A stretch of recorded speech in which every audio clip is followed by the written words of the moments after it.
भाई क्या हो गया तुझे? भाई मुझे ना समझ में ही नहीं आ रहा है कि मैं क्या करूं। एग्जाम्स आ रहे हैं और मेरा पढ़ने का मन ही नहीं कर रहा है। पढ़ने बैठता हूँ तो दिमाग इधर से उधर भागने लगता है। पढ़ाई पर फोकस ही नहीं बन रहा। पता नहीं इतना सारा सिलेबस में इतनी जल्दी कैसे खत्म करूंगा। एक मिनट, ये एकदम से तू पढ़ाई को लेकर इतना सीरियस कैसे हो गया? आज तक तो तूने पढ़ाई को लेकर मेरे साथ कोई डिस्कशन किया ही नहीं है। आज तक इतना नहीं सोचा तो अब पढ़ाई को लेकर इतना टेंशन क्यों ले रहा है? भाई 2 महीने में बोर्ड एग्जाम्स आ रहे हैं यार, पढ़ना तो पड़ेगा ही ना। तो ये बात तुझे पहले नहीं पता थी क्या? ये कौन सा शेर है जो 2 महीने पहले ही जागता है? और सच बात तो ये है अभी भी तू जागा नहीं है, तुझे जगाया गया है। जब घर वालों ने डांटा होगा, टीचर ने डराया होगा, बताया होगा कि फेल हो जाएगा तो क्या क्या हो सकता है, तो इतना घुमा फिरा के क्यों बोल रहा है यार? सीधा सीधा बोल ना कि पढ़ने का मेरे को बिल्कुल मन नहीं कर रहा, लेकिन फिर भी मुझे इस समाज ने इतना डरा दिया है कि मैं फेल नहीं होना चाहता, इसीलिए जाकर अपनी टेबल पर बैठ तो जाता हूँ, लेकिन मुझे कुछ समझ में नहीं आता। हाँ भाई कुछ समझ में नहीं आता, मैं क्या करूँ? अगर तू इस वजह से पढ़ रहा है ना क्योंकि तुझे बहुत ज्यादा डर लग रहा है और तू बहुत ज्यादा प्रेशर में है, तो इस दुनिया के बेस्ट टीचर भी अगर तुझे पढ़ाए तब भी तुझे कुछ समझ में नहीं आएगा। तो भाई मैं आखिर पढ़ूं कैसे? ये तेरा सवाल ही गलत है। तुझे ये पूछना चाहिए कि मैं आखिर क्यों पढूं, क्योंकि अगर तुझे सही वजह पता चल गई ना कि आखिर तुझे पढ़ना क्यों चाहिए, फिर तो ये मोटिवेशन वगैरह बहुत छोटी चीजें हैं। तुझे इन सब चीजों की जरूरत नहीं पड़ेगी। भाई ऐसी कोई वजह ही तो नहीं है मेरे पास, और अगर है भी तो वो सिर्फ और सिर्फ डर और प्रेशर है, और इसी की वजह से मैं जब भी पढ़ने जाता हूँ तब मुझे बस रोना आता है। यही तो दिक्कत है। वजह है भी तो वो गलत वजह है। मैं तुझे पढ़ने की सही वजह देता हूँ। आखिर क्या है वो सही वजह? मेरा सिर्फ और सिर्फ एक ही सवाल है तेरे से, क्या तेरे पास कोई और चॉइस है? Do you have any other choice? मतलब क्या कहना चाहता है तू? क्या तू किसी मिलियनर का बेटा है? नहीं। क्या तेरे घर वाले तुझे जिंदगी भर बिठा के खिला पाएंगे? नहीं। चल अगर मान भी लिया कि वो तुझसे इतना प्यार करते हैं कि वो तुझे घर पर बिठाकर खिलाने भी लग जाए, तो क्या तेरे अंदर इतनी भी सेल्फ रिस्पेक्ट नहीं है कि तू अपने पैरों पर खड़ा हो सके? तू क्या अपने माँ बाप के टुकड़ों पर पढ़ने के लिए तैयार भी हो जाएगा? नहीं भाई मैं ऐसा बिल्कुल भी नहीं करना चाहता।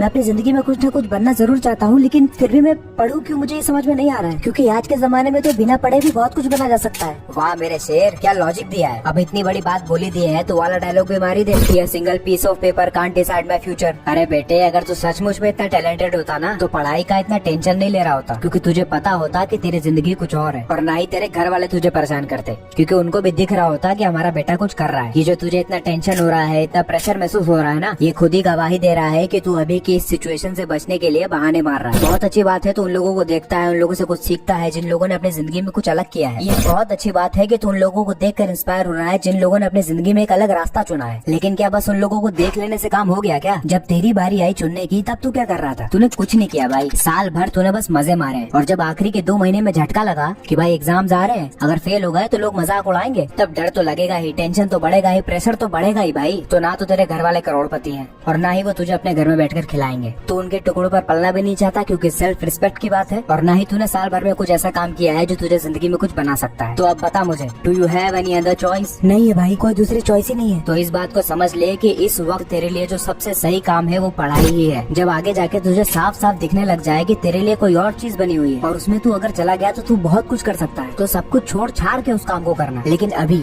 जब तुझे नहीं पता कि तेरे लिए क्या सही है क्या गलत, तब तुझे मैदान में तो उतरना पड़ेगा। तब तुझे कोई ना कोई चुनौती तो उठानी पड़ेगी, क्योंकि बिस्तर में पड़े पड़े और मोबाइल चलाते चलाते तो तू सिर्फ डायलॉग ही मार सकता है। भाई मुझे वजह तो मिल गई कि मुझे पढ़ना क्यों है, लेकिन अब मुझे कैसे पढ़ना है ये मुझे समझ में नहीं आ रहा। किताब खोलते ही मुझे नींद आने लग जाती है। कुछ समझ तो मुझे बाद में आएगा, सबसे पहले तो मुझे इंटरेस्ट ही नहीं आता उसको पढ़ने में, और अगर मैं यूट्यूब से भी उसको पढ़ने की कोशिश करूँ तो मुझे बहुत ही ज्यादा बोरियत फील होती है। बिल्कुल यही सेम चीज मेरे साथ भी होती थी, लेकिन मैंने इससे बचने का एक रास्ता निकाला था, और इस रास्ते का नाम मैंने रखा था ऐसे पढ़ो कि पढ़ना ही ना पड़े। मैं साल भर स्कूल नहीं गया था, लेकिन एंड टाइम पे जब रिविजन्स वगैरह चलते हैं, जब चैप्टर्स को फिर से रिवाइज करवाया जाता है, तब मैंने स्कूल जाना चालू किया था। हालांकि मैं एक बैक बेंचर था, लेकिन उस टाइम पे जाकर मैं फ्रंट बेंच पर बैठता था, और फ्रंट बेंच पर बैठने के बाद मेरा सिर्फ और सिर्फ एक ही काम रहता था कि सामने जो बातें चल रही हैं मुझे उसमें इन्वॉल्व होना है और क्वेश्चंस पूछने हैं, बिल्कुल बेशरम हो जाना है। एक के बाद एक उस टॉपिक से रिलेटेड मुझे जितने क्वेश्चंस है वो सारे क्वेश्चंस मुझे टीचर से पूछकर क्लियर करना है। और तुझे ये काम करते वक्त बिल्कुल भी शर्माना नहीं है, क्योंकि वो जो टीचर सामने बैठा है वो तुझे पढ़ाने के पैसे लेता है। मैं तुझे बता रहा हूँ, अगर तूने ये काम कर लिया तो तेरी पढ़ाई 80% ईजी हो जाएगी। इतने सवाल